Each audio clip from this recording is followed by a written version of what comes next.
Morning to students. Today we are going to have a descriptive lecture on broaching. Now, what is broaching?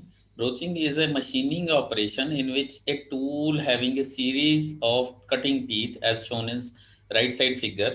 Right side के figure में आप देख पा रहे हैं कि उसमें सीरीज ऑफ कटिंग टीथ है which is known as broach. It is either pulled or pushed by a broaching machine past the surface of workpiece. When the operation is performed on internal surface, it is called internal broaching, and in case of external surface, it is known as external broaching. यहाँ पे आप right side में देख पा रहे हैं कि एक ब्रोच है जो जिसके ऊपर काफ़ी सारे टीथ हैं और एक ही सिंगल कट में वो पूरे के पूरे जो स्प्लाइंस हैं वो इंटरनल स्प्लाइंस काट पा रहा है, तो इसको इंटरनल ब्रोचिंग कहते हैं. In broaching is very unusual machining process because it has feed built into the tool. जो हम फीड थोड़ी थोड़ी देर बाद देते हैं, अगर लेथ में देते हैं तो वो इसी टूल के अंदर ही फीड बनी हुई होती है. In this operation broach is either pulled or pushed with the help of broaching machine on the workpiece surface. Now, broaching is a similar technique to shaping with a long multiple cut tooth cutter. तो यहाँ पे आप देख पा रहे हैं कि parts that is produced by broaching have good surface finish and dimensional accuracy. यहाँ से ये जो टूथ हैं वो धीरे धीरे इंक्रीज होते जाते डिक्रीज होते जाते हैं. तो पहला जो कट है वो ज़्यादा कट लगेगा, फिर थोड़ा कट लगेगा, धीरे धीरे वो टूल जो है डायमेंशनल एक्यूरेसी और सरफेस फिनिश बना देगा. तो यहाँ पे आप देख पा रहे हैं ये एक ब्रोचिंग मशीन है. तो ये डायरेक्शन ऑफ ये जो है यहाँ पे देखिए ज़्यादा हो रहा है और धीरे धीरे वो जो है कम होता चला जाता है. तो प्रिंसिपल क्या है? Broaching is machining process for removal of material of desired width and depth, usually in one stroke, by a slender rod or bar type cutter having a series of cutting edges with gradually increased protrusion as indicated. अब यहाँ पे देखिए क्या है कि ये जो प्रोट्रूजन्स है जो बड़े हुए हैं ये स्टार्टिंग में जो हैं चिप ब्रेकर्स का काम करते हैं. तो बड़े हुए हैं, फिर धीरे धीरे ये कम होते चले जाते हैं.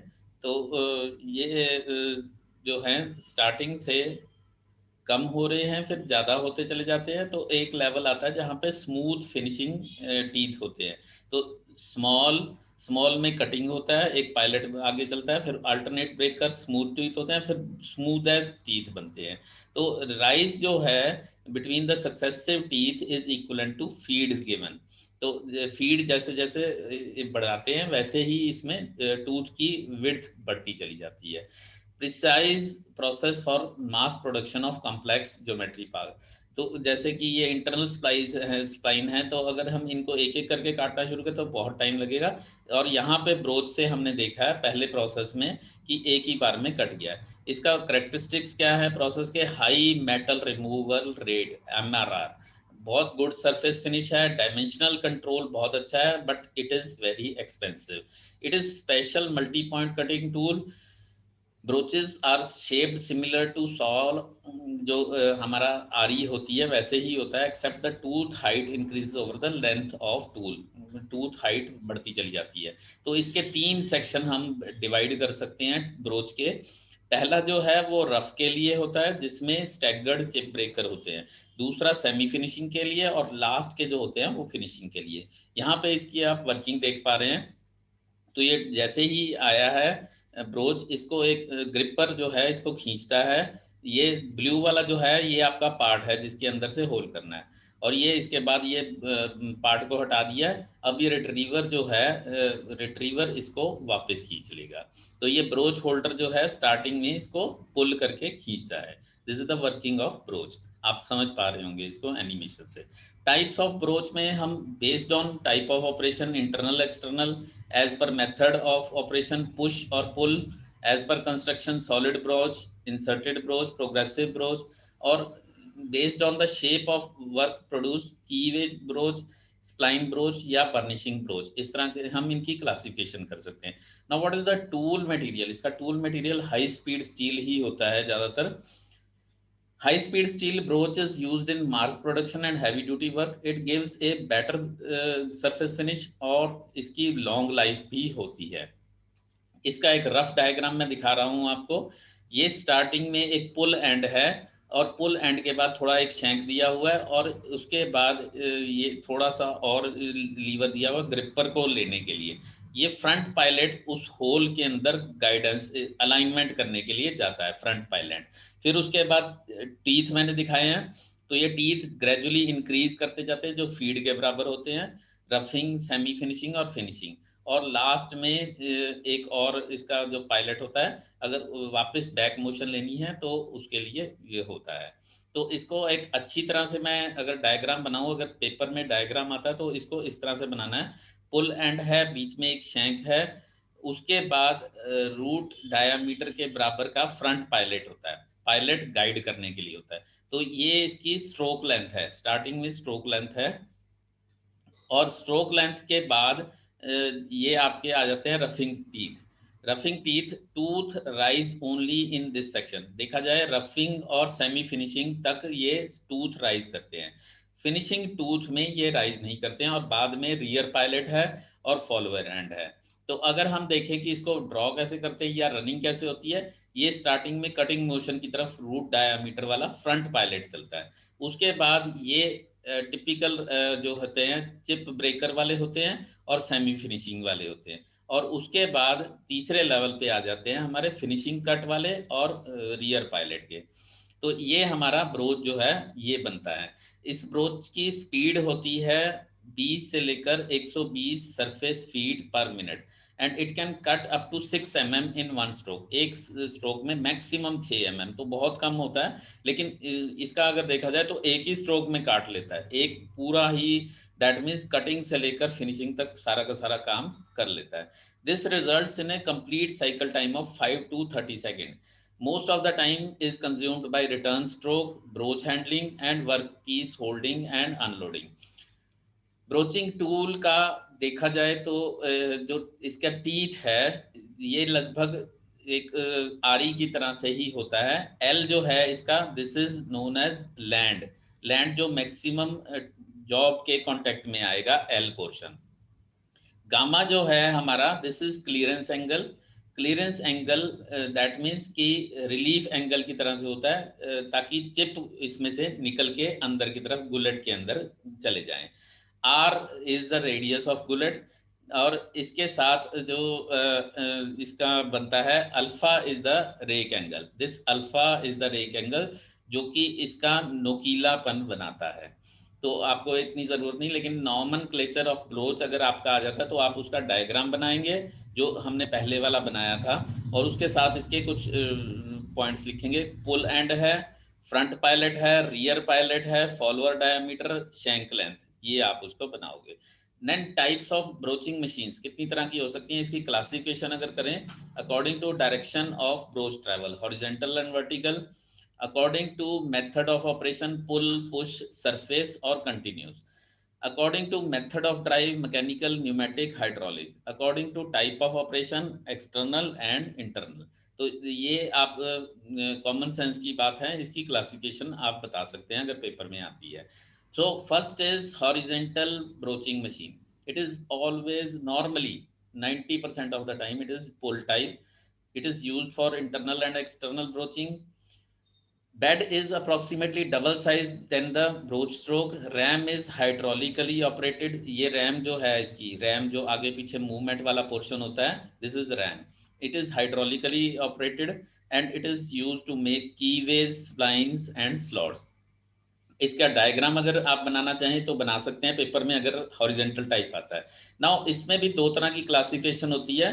First is both horizontal and vertical, दोनों में ही क्लासिफिकेशन होती है, जहां पे हम रैम को, क्योंकि हमने देखा कि इसका एक साइड में तो कटिंग करता है और दूसरी साइड में रिटर्न करता है, तो दोनों साइड को अगर यूटिलाइज करना है तो डुप्लेक्स और डुअल रैम टाइप भी यूज कर सकते हैं। Dual ram models are arranged so that when one ram in the cutting stroke then the other is on return stroke। एक जब काट रही होती है तो दूसरा जो होता है वो उसका कटिंग कर रहा होता है। तो ये डुअल रैम, दोनों रैम इकट्ठी चल रही होती हैं, एक ही मोटर से चल रही है। The return stroke is performed quickly to gain time which is used to unload and load the machine. हमने देखा कि इसमें लोडिंग मींस ग्रिपर करना है, खींचना है, और फिर उसके बाद अनलोडिंग करनी, उसको वापस करना है, तो इसमें टाइम बहुत लगता है। तो इसी तरह से हमारा देखा जाए तो ये वर्टिकल ब्रोचिंग मशीन भी हमारी होती है। इट कैन बी पुश और pull type. Broach is vertical, 2, 4, 6 broaches can be operated and time as depends upon the number of rams. Stroke height is limited up to 1500 millimetre, क्योंकि हमें vertical लेना है। Less space is required compare to horizontal machine. Hydraulic electromechanical है, it is preferable for mass production. Then third is continuous broaching machine. Continuous broaching machine यहाँ side में आप देख पा रहे हैं कि जॉब्स जो हैं इधर they are on endless chain और ऑन रोटरी टेबल, तो उनके ऊपर होते हैं। तो ये जो ब्रोच है वो क्या करता है, एक साइड से चलता है और एक या 2 जॉब या 3 जॉब को इकट्ठा कॉन्टिन्यूसली काटता हुआ चलता है। तो एक साइड एंट्री होती है और दूसरी साइड में जॉब्स निकलती चली जाती हैं। These are used for mass production of small work. It is also rotary और horizontal type, यहाँ ऊपर वाला rotary है और नीचे horizontal type है। In rotary machine, rotary table is used and workpiece is indexed and broaching is done. In horizontal machine, conveyor continuously move, ये belt जो है या कन्वेयर है वो continuously move करती है और ब्रोच जो होता है वो स्टेडी चलता है। शेप्स यहाँ पे दिखाई जा रही हैं, ये जॉब्स हैं, इनकी आप डायग्राम बनाने की कोशिश कीजिए। डबल की वे, सिंगल की वे, राउंड शेप को हमने फिनिशिंग करनी है एक ही बार में। तो ब्रोच की ये क्वालिटी है कि वो रफ से लेकर पूरा फिनिश कर दे। स्क्वायर है, राउंड बनाना है, डबल कट बनाना है, hexagon, helical, internal, splines, splines हमने स्टार्टिंग में देख ली, और रेक्टेंगुलर को काटने के लिए। मेथड्स ऑफ ब्रोचिंग 5 मेथड हैं, इंटरनल, एक्सटर्नल, पुल, पुश, कंटिन्यूस। हम ऑलरेडी इनको एक्सप्लेन कर चुके हैं। मैक्सिमम लोड 2 तरह के होल हो सकते हैं, इधर दे आर सर्कुलर और स्क्वायर होल। तो सर्कुलर में इसके ऊपर फोर्स होता है pi d t into t into p. आपके अभी सिलेबस में नहीं है बट थोड़ा सा डिग्री के लिए आप रख सकते हैं। D is diameter of machine, T is number of teeth, अगर जितने उसके ऊपर टीथ कटिंग कर रहे हैं। R is T, small t is the rise per tooth, and P is the force required to cut 1 mm to 2 mm of two metal at the given rise per tooth. Square hole के लिए 4LTTP, where L is the machined length. अब advantage क्या है? Advantage of broaching is high production rate, job is prepared in 1 stroke, एक ही stroke में बन जाती है। हाई टूल लाइफ, बहुत टूल लाइफ बढ़िया है इसकी, क्योंकि इसमें हम बहुत अच्छे फ्लूइड्स यूज करते हैं, कटिंग फ्लूइड यूज करते हैं। इंटरनल एक्सटर्नल दोनों हो सकते हैं। 0.8 की माइक्रोन फिनिशिंग भी यूज बना सकते हैं। Interchangeability of component can be use due to tolerance obtained in the range. Roughing and finishing can be done in single stroke. What is disadvantage? नुकसान क्या है? कॉस्टली टूल है, स्मॉल बैचेस के लिए नहीं है, 1 या 2 पीसेस के लिए, क्योंकि टूल ही इतना महंगा है। Less amount of material is removed, 6 mm हमने लिमिट बता दी। Proper fixtures are required, holding के लिए ग्रिपर चाहिए। Strains are produced in work piece, जब वर्क पीस के ऊपर, क्योंकि हम जोर लगा रहे हैं, उसकी आपस में रिलेटिव मूवमेंट बहुत कम है, तो स्ट्रेन बहुत होती हैं। Surfaces should be parallel to broach air travel axis. Broaching applications क्या हैं? एप्लीकेशंस मैंने बताया, बीयरिंग बॉडी, जो बीयरिंग्स बनती हैं, सिलेंडर ब्लॉक हैं। सिलेंडर ब्लॉक यहाँ पे आप राइट साइड में देख भी पा रहे हैं कि सिलेंडर के अंदर की फिनिशिंग करनी है, तो बहुत हाई फिनिशिंग चाहिए होती है। तो ये सिलेंडर ब्लॉक्स के अंदर, कनेक्टिंग रॉड के ऊपर, कनेक्टिंग रॉड का जो अंदर का होल होता है, cylinder head, rotor, crankcases, gears, turbine blade, sleeves, aircraft engine part, यहाँ पे ब्रोचेस को यूज किया जाता है। So that is all for today. Thank you, thanks for the listening.